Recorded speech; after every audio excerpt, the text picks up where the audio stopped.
Bagaimana, bolehkah mengqadha sholat sunnah qobliyah, qobliyah asar atau qobliyah subuh? Boleh, bahkan di dalam waktu yang dilarang. Contoh, Bapak sholat qobliyah subuh, pas masuk masjid sudah qomat ataupun sudah selesai, imamnya sedang membaca suratul Fatihah, maka kita dimakruhkan untuk sholat sunnah dulu, tapi langsung ikut jamaah. Maka nanti setelah assalamualaikum baru kita sholat sunnah qobliyah subuh dengan niat qadhaan. Nah, gitu. Paham kan? Nah, jadi Bapak sekalian, baru nanti akikoh. Nah, jadi ketika seseorang tadi mengakikohkan putra putrinya setelah masa balik, maka itu dihukumin sah, tetapi bukan muakkad lagi, ghairul muakkad. Nah, karena sudah melampaui batas itu. Adapun batasan akikah itu tidak dibolehkan, artinya sudah dihisab bukan akikah, itu ketika masa dia sudah meninggal dunia. Contoh, orang tua kita sudah meninggal, pertanyaan, bolehkah saya mengakikahkannya? Jadi tidak sah gitu. Jadi hanya sekedar bahasanya sedekah, lebih baik sedekah saja. Ataupun berkurban malah boleh. Nah, pertanyaan, bolehkah berkurban seperti kemarin untuk orang yang sudah meninggal? Boleh. Karena Rasulullah sendiri sallallahu alaihi wasallam, dikala beliau telah wafat, Sayyidina Ali bin Abi Thalib selalu mengorbankan atas nama Nabi Muhammad SAW. Jadi seperti itu. Jadi pertanyaannya, bolehkah saya mengorbankan diri saya? Boleh. Terus bolehkah saya mengakikahkan ayah ibu saya? Boleh. Jadi boleh. Namun ketika salah satu keluarganya masih tadi, ayah ibunya misalnya sudah meninggal, maka tidak diniatkan akikah, tetapi diniatkan sedekah. Saya sedekahkan sebagaimana tadi, alaha ajrun ya Rasulullah intasabtu anha, apakah sampai pahalanya kepada ibu saya jika aku bersedekah atas namanya? Maka Nabi mengatakan, naam. Seperti itu, intinya seperti itu. Ada lagi Pak, silakan. Pak, ada pertanyaan lagi. Boleh? Tentang batalnya sholat boleh, batalnya wudhu boleh. Bagaimana tentang jenazah?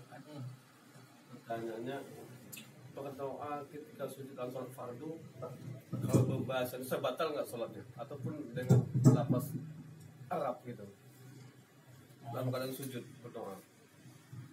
Nah, ini ada pertanyaan dari saudara kita, bagaimana ketika kita sedang sujud, baik sujud yang pertama atau sujud yang kedua, pokoknya di dalam sholat fardu atau sunnah katakan. Namun doanya itu dilantunkan dengan bahasa Indonesia. Ya Allah, ampunkanlah dosa saya. Ya Allah, rahmatilah saya. Ini batal. Ya kan? Kecuali memasukkan bahasa Indonesia seperti Indonesia, tetapi dengan sebelumnya Arab. Contoh, Allahumma ba'idnal fitan fi biladina al-Indonesia. Ya Allah, jauhkanlah fitnah di negara kami, negara Indonesia. Nah, gitu.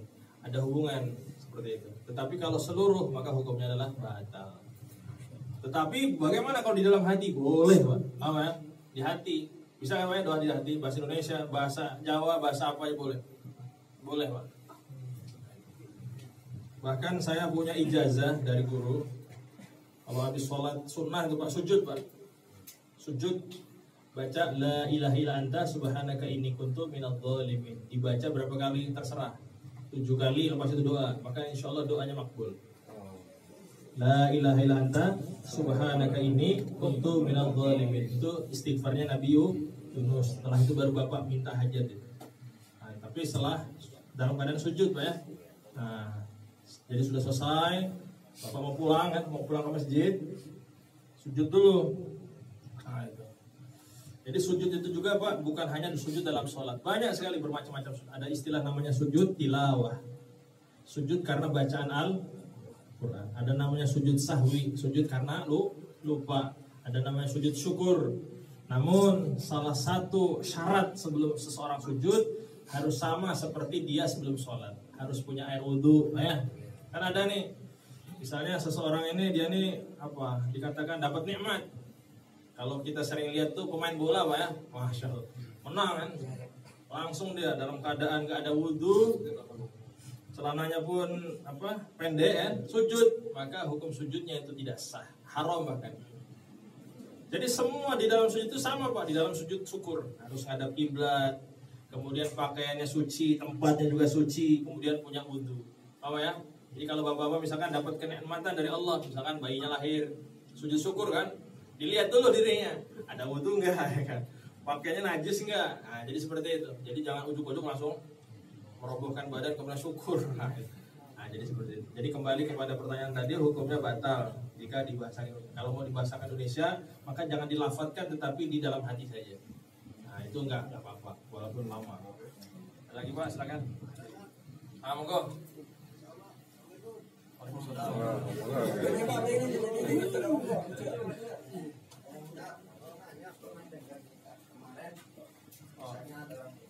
Oke.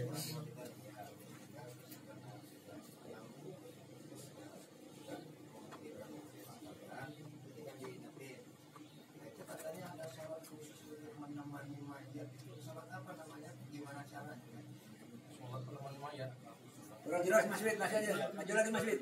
Maju sedikit, maju sedikit. Kurang jelas. Jelas ya, jelas. Untuk sholat untuk Nama mayat. itu ini tapi nggak langsung dimakami.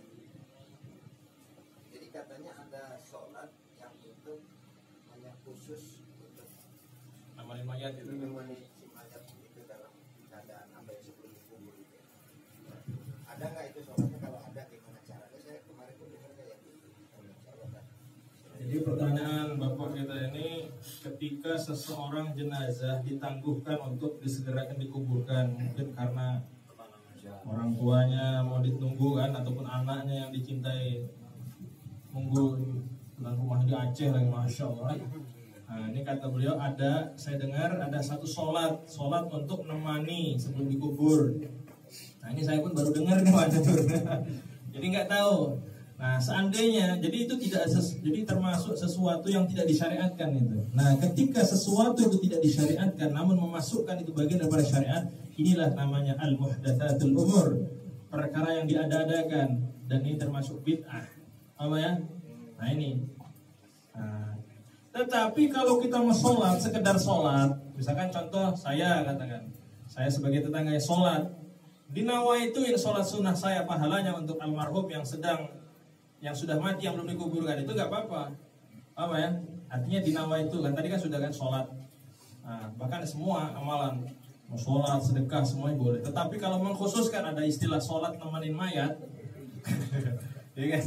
Nah itu ya mungkin ditanyakan aja kepada ustadz yang memberikan referensi seperti itu. Itu tolong diperjelas gitu Pak Ustadz. Nah, yang jelas selama kami pernah belajar dan juga pernah banyak berkawan dengan para guru-guru, para ulama, para habaib semua, itu belum pernah mendengar. Baru malam ini saya dengar. Masya Allah. Alhamdulillah juga. Nah, mungkin itu jawaban kami. Ada lagi Pak? Monggo Pak, silakan. Waalaikumsalam.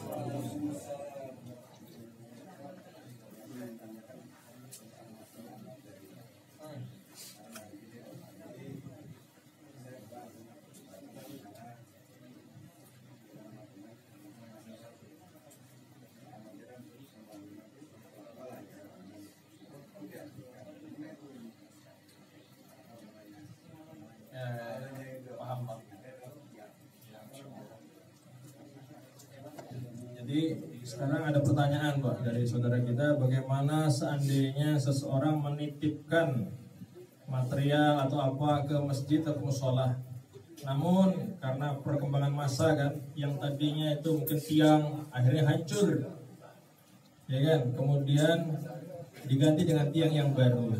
Nah, bagaimana orang yang menitipkan tiang pertama itu? Nah, itu secara definisi amal jariah Pak, selama sesuatu itu tidak digunakan maka tidak mengalir.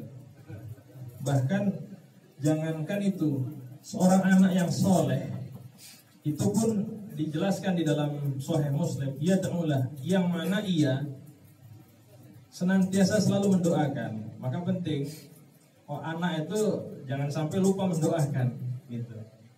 Nah, jadi ya sekarang kayak makanya sebagian tempat khususnya di negara-negara kayak India, Pakistan, saya perhatikan itu kalau mau ngebangun itu difikirkan ya Pak, bahkan sampai masanya bisa ratusan tahun. Jadi enggak sebentar terus berubah hancur. Nah itu. Ya seperti contoh kita karpet Pak ya. Nah karpet kita mungkin ada seseorang dulu nitip karpet. Kemudian lama-lama diganti kan. Maka sebaiknya itu karpetnya dialokasikan kemana gitu biar dimanfaatkan. Tetapi ya ada dengan dasar dimusyawarahkan oleh pengurus masjid. Mungkin dialokasikan ke musola yang lebih sederhana ya. Jadi jangan digulung terus digeletain aja. Ya seperti contoh sekarang kan masa Covid Pak ya. Kan gara-gara masalah Covid sejadah-sejadah digulung terus kan. Nah, jadi orang-orang yang menitipkan sejadah itu pahalanya nggak ngalir. Gitu. Jadi ya macet situ gitu. Nah iya. Jadi kembali ya sebenarnya gitu Pak. Namun pertanyaan bagaimana hukumnya kan pertanyaan Pak muncul. Nah kebetulan kita sekarang nih jatuh ke masjid kita. Kebetulan ada yang seseorang nih punya harta mau membesarkan masjid kita. Tapi kan risikonya bangunan lama hancur kan. Nah kan gitu kan pertanyaan boleh nggak? Ya kan Pak. Nah ketika itu adalah hitungannya kemaslahatan. Contoh kita lihat dulu masyarakat kan sedikit, tetapi sekarang membengkak. Sehingga apabila digunakan untuk sholat sekarang ini tidak cukup. Maka hitungannya itu kemaslahatan Pak. Gitu. Ya tapi tetap ya udah sampai di situ saja pahala jariahnya. Nah jadi seperti itu. Wallahu a'lam bishawab. Umpamanya temboknya itu dirubuhin terus untuk tempat lantai itu bisa masih ngalir nggak itu? Pahala. Jadi sebenarnya Pak ketika kita sudah nawa itu udah kita serahkan kepada Allah saja. Gitu. Kalau orang ikhlas insya Allah. Ya kalau hitungannya ketika seseorang kan aslinya kan tembok kan, nah, kemudian dihancurkan untuk timbunan kan katakan. Nah, ya tetap ada nilai plusnya juga. Karena apa kalau masjid itu nggak tinggi maka kebanjiran kan. Nah, itu tetap ada pahalanya. Gitu. Ada lagi Pak? Oh enggak Mas.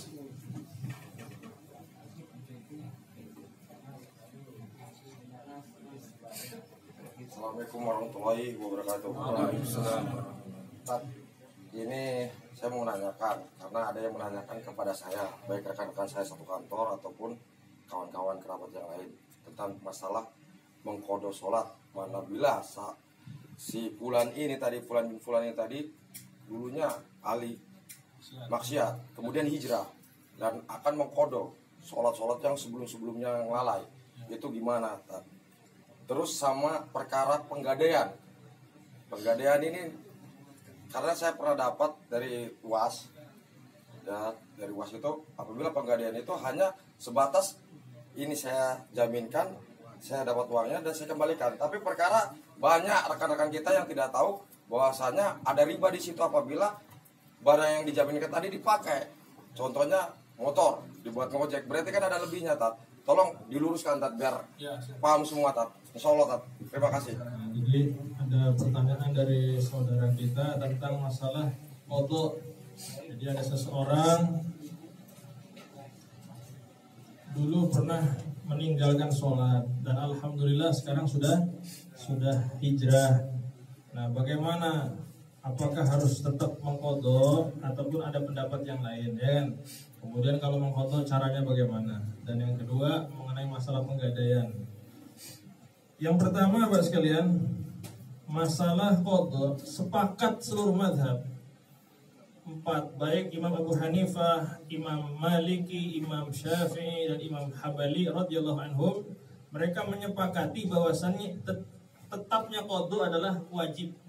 Itsbatul qadha. Dalilnya mana? Di dalam Al-Qur'an.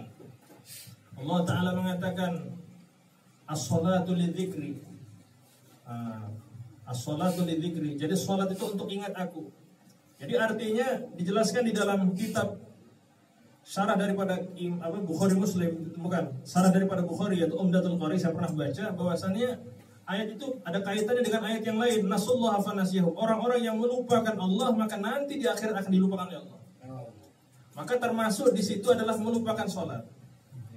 Kenapa di dalam hadis Muslim Nabi mengatakan la kafaratas sholat illa bisalat. Jadi tidak ada penebus sholat kecuali dengan sholat. Jadi seperti itu. Bahkan di dalam hadis Bukhari Nabi mengatakan uqdullaha fa innallaha haqqun bil wafa. bayarlah hutang kamu kepada Allah, karena sesungguhnya hutang kamu kepada Allah itu jauh harus lebih diperhatikan. Nah, utang kita itu maksudnya apa, Pak? Dulu kita pernah nggak puasa, zaman-zaman SMA, zaman-zaman bujang kan. Nah, sekarang sudah taubat, maka kita harus mengkodok puasa. Dulu lagi zaman-zaman dulu pernah nggak sholat, mengkodok. Dulu pernah apa? Pernah nggak zakat, ya kan? Nah, pokoknya yang dihukumin wajib ketika dulu nggak dikerjakan, sekarang harus dikerjakan. Nah, itu. Nah, caranya bagaimana mengkodok? Nah, bagaimana sholat sunnah bapak-bapak yang pernah nggak sholat dulu, maka dibuat kodok saja. Saya contoh masuk masjid, maka ngodok sholat maghrib. Bahkan dijelaskan di dalam kitabnya Syekh Nawawi Al-Bantani, yaitu kitab namanya Nihayatuz Zain, hendaklah ngodok itu berurutan. Maghrib, kemudian isya, subuh, kemudian zuhur, kemudian asar, sesuai dengan jumlah rakaat sebelumnya. Maghrib ya 3 rakaat, isya 4 rakaat, subuh 2 rakaat, zuhur, asar 4 rakaat, 4 rakaat. Jadi seperti itu. Niatnya cuma beda, Pak, bukan adaan tapi qadaan. Usolli fardal maghribi 3 raka'atin qadaan. Jadi bukan adaan. Kalau ada itu artinya sholat yang masih di dalam waktunya. Tapi qada sholat yang sudah di luar waktunya. Nah, pertanyaan muncul, Pak Ustadz, saya ini kurang lebih udah nggak sholat 50 tahun misalnya. Tapi saya khawatir umur saya ini nggak panjang. Mungkin tinggal 5 hari lagi. Nah, kan muncul. Apakah saya mampu? Maka Bapak sekalian, kita dalam menjalankan syariat itu mengikuti aturan bagaimana jumhur ulama, mayoritas ulama ini bagaimana berkomen. Nah, ketika kita menjalankan syariat yang diajarkan mereka, kekurangan adalah rahmat Allah. Paham ya? Tetapi jangan begini kita, sekarang sudah disampaikan, masih juga kita nggak ngodok, mati. Nah, udah nanti tanggungan di akhirat. Jadi Pak sekalian, tobat kita ini sesuai dengan dosa kita. Contoh, kita sekarang tobat, dulu pernah hutang, niat nggak bayar. Sudah tobat, harus dibayar. Dulu pernah janji palsu kan, sekarang tobat, ditunaikan, iya kan? Dulu pernah berpurhaka sama orang tua, sekarang sudah tobat, harus minta maaf sama mereka. Nggak cukup Bang, jangan jengking sholat, rajin ke masjid, tetapi masih dosa yang dulu tuh masih kita belum perbaiki gitu Pak. Nah, jadi seperti itu. Jadi intinya tidak ada khilaf. Adapun yang khilaf itu pertama adalah Ibnu Taimiyah. Syekhul Islam Ibnu Taimiyah. Beliau adalah termasuk salah satu ulama yang mengatakan tidak wajib diqadha. Namun dia punya banyak fatwa yang menselisihi daripada ijma. Beliau mengatakan menziarahi kuburnya Nabi Muhammad SAW adalah bid'ah dalalah. Jadi jangan kita dalam satu kondisi kita nggak mengikuti dia, namun dalam kondisi yang lain mengikuti dia, cari aman. Oh ya. Nah, jadi jangan seperti itu. Kemudian yang kedua adalah Ibnu Hazm. Nah, itu. Kemudian hadirin yang mulia masalah gadai. Ya betul. Jadi ketika kita misalkan contoh kita butuh duit Pak ya. Kita butuh duit misalkan katakan 2 juta. Kemudian kita cari siapa orang yang siap memberikan duit kepada kita. Nah, kita ini punya motor. Maka motor yang dititipkan kepada si A tadi itu tidak boleh digunakan kecuali hanya untuk perawatan. Paham Pak? Dihangatkan. Tetapi kalau sudah dipakai ngojek, kayak pertanyaan ini harus akad baru. Bilang yang dititipkan itu kepada orang yang dititipkan. Mas, saya ini mau pakai ngojek nih. Gimana? Ya udah. Berapa? Nah, bulanan sekian. Nah, maka nanti hasilnya itu untuk menutupi utangnya tadi. Apa? Nah, jadi artinya sama juga Pak yang lain, sawah juga sama. Misalkan contoh Bapak punya sawah, butuh duit kan, maka sawah ini nggak boleh digarap kecuali kalau mau digarap ya tadi ngomong yang ngasih uang. Nah ini sawah kamu mau saya garap nih, ya udah gimana diakatin baru Pak? Ya udah akadnya berapa? Akad sewa setahun sekian juta. Nah duit itu nanti ditebus kepada penembusan gadai tadi gitu. Itu yang diajarkan dalam syariat. Namun dikala tidak seperti itu, itulah riba. Oh ya. Kita kan kadang-kadang kita punya duit nih. Selama-lamanya nggak pernah bayar dia kan. Kita enak kan. Kelihatannya nggak apa-apa tapi masya Allah makan riba banyak gitu Pak. Masya Allah. Jadi seperti itu. Ada lagi silakan Pak. Assalamualaikum warahmatullahi wabarakatuh. Waalaikumsalam warahmatullahi.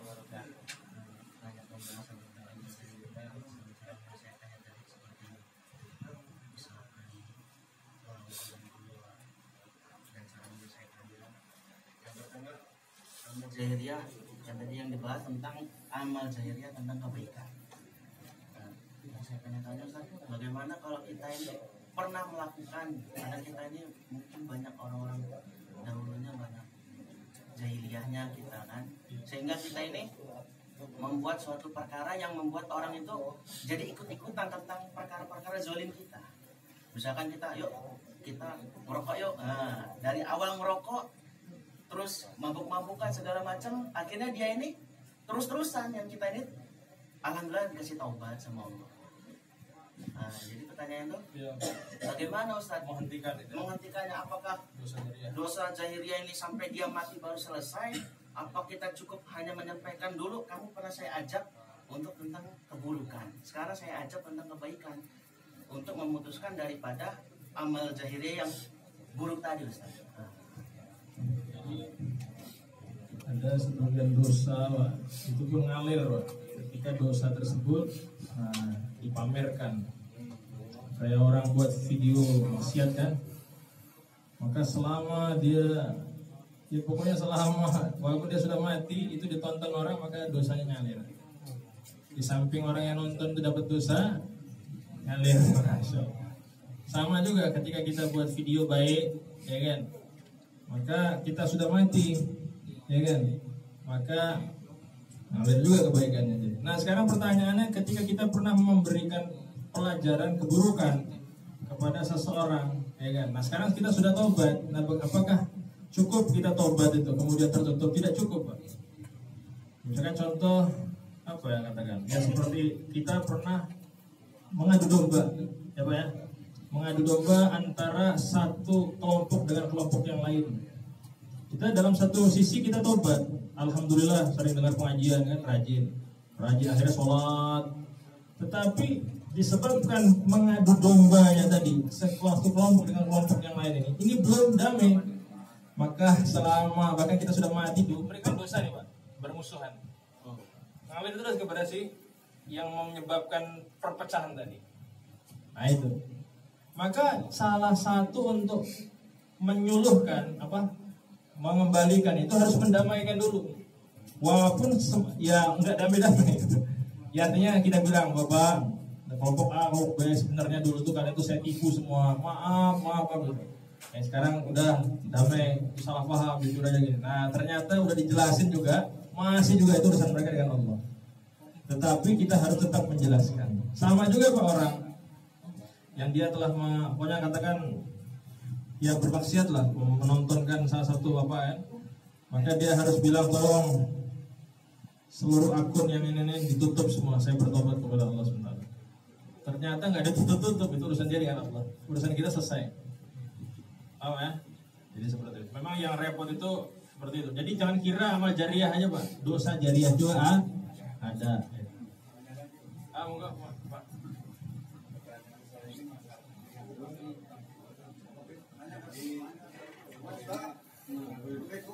Nanti Pak, ada nih Pak, bentar. Banyak Pak, itu banyak poinnya banyak.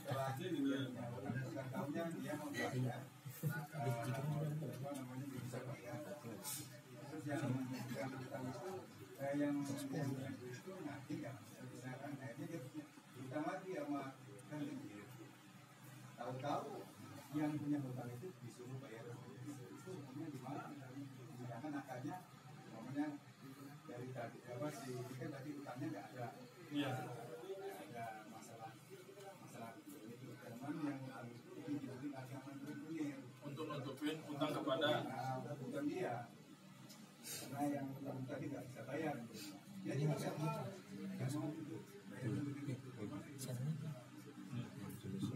Jadi ada pertanyaan Pak, si A sama si B ini terjadi utang piutang.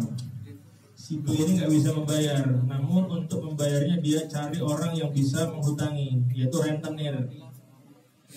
Nah, setelah renten ini nutupi, jadi lunas. Tetapi dia nggak membayar. Yang bayar yaitu orang yang ditutupi tadi. Masya Allah. Nah, ini adalah kezaliman. Bahkan dari langkahnya tadi aja udah salah. Jadi kita nggak boleh melakukan akad utang piutang dengan sistem tadi riba. Nah, dari jalannya saja sudah nggak boleh diteruskan, apalagi membebankan orang lain. Nah, udah nggak karu-karuan itu udah jatuh ketimpa tangga itu. Ya sekarang seandainya didudukan dalam pengadilan Islam itu nggak boleh, nggak termasuk ini ya artinya dia nggak punya hutang. Yang kena ya itu si yang minjam itu kepada renten tadi, walaupun secara kelihatannya dengan asbab pertolongan si renten tadi utang dia tertutupi. Nah, jadi seperti itu. Satu lagi Pak. Satu lagi Pak, insya Allah. Assalamualaikum Pak Ustaz. Waalaikumsalam. Ada 3 pertanyaan saya Pak Ustaz. Yang pertama, kita ada wudhu Pak ya. Oke. Kita wudhu di pertengahan wudhu itu kita kentut. Itu batal nggak? Oh iya. Sama.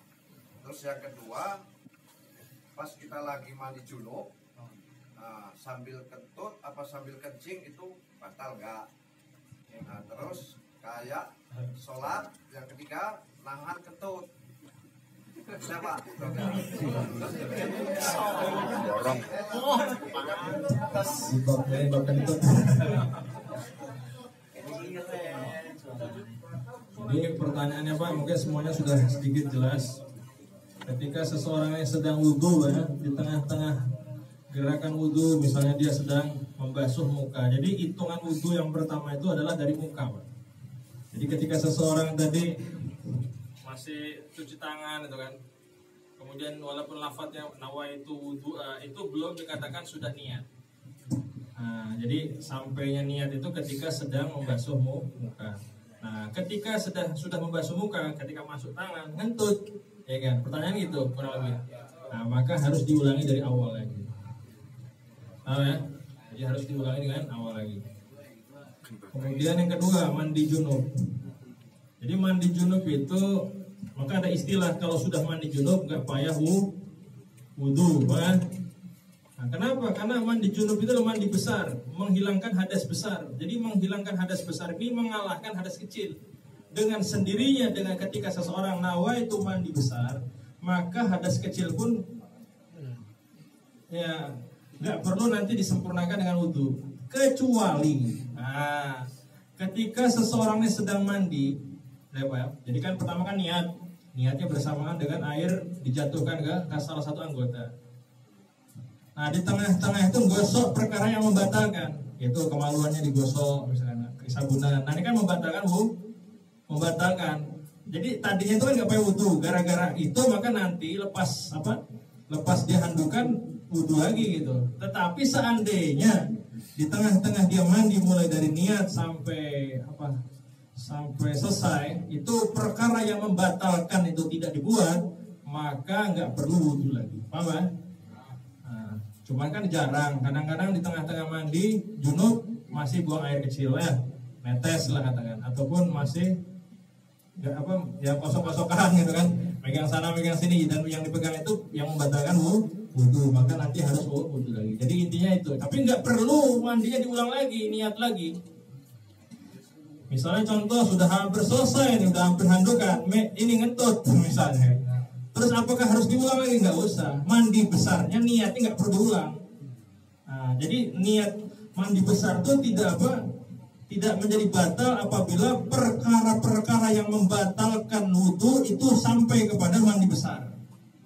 Jadi nggak menjadi batal, nggak perlu diulang. Kecuali ketika sedang mandi besar itu masih keluar air maninya, masih ngeces, misalnya kan. Nah, disebabkan itu niat lagi gitu. Kemudian yang ketiga, apa tadi Pak? Kita sedang sholat, kemudian menahan kentut ini nggak sampai membatalkan, tetapi hukumnya makruh. Tetapi perhitungan makruhnya kita lihat juga Pak. Ini sudah hampir salam ini.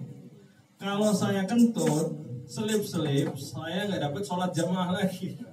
Jadi ada hubungan, kemakruhan itu ada hubungan dengan hukum-hukum lain. Maka sebaiknya ditahan saja. Jadi jangan mentang-mentang makruh, dikentutin aja. Disebabkan kentut, kanan kiri bau semua juga. Apa yang nah, itu jadi dosa malah ya kan. Nah, jadi sebelumnya mungkin cukup dulu Pak ya.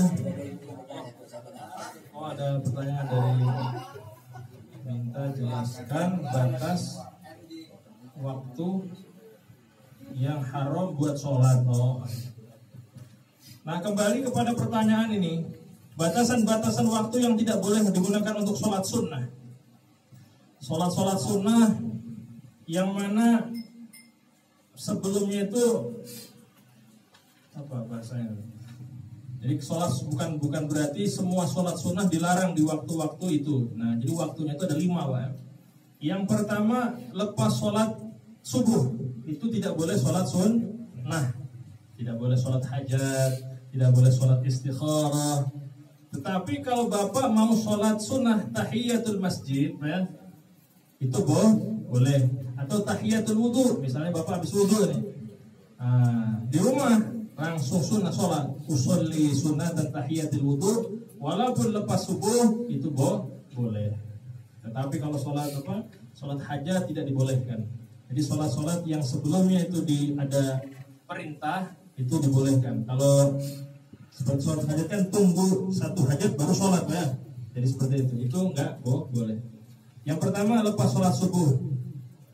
Kemudian ketika matahari itu keluar. Kemudian yang ketiga lepas sholat asar. Kemudian yang keempat ketika istiwa matahari di tengah-tengah kecuali hari Jumat. Dan yang terakhir yang kelima ketika matahari itu tenggelam. Itu dilarang, makruh tahrimi, mendekati haram. Maka namun ada beberapa sholat yang dibolehkan tadi seperti sholat jenazah boleh. Misalnya contoh bapak mau nguburin orang nih, belum disolatin lepas asar kan. Nah gimana nih Ustaz, sholat dulu sebelum asar apa gimana? Kan canggung Pak ya, disolatin kemudian dikeletakin jenazahnya kan. Kemudian sholat jenazah, sholat asar baru diangkat. Maka nggak apa-apa dibuat selepas sholat asar. Kemudian sholat sholat qadha. Nah, sholat qadha pun tidak dibatasi waktunya, Pak. Terserah mau dibuat lepas subuh, mau dibuat lepas asar, di waktu istiwa di tengah-tengah matahari itu boleh semua. Itu saja. Cukup. Alhamdulillah.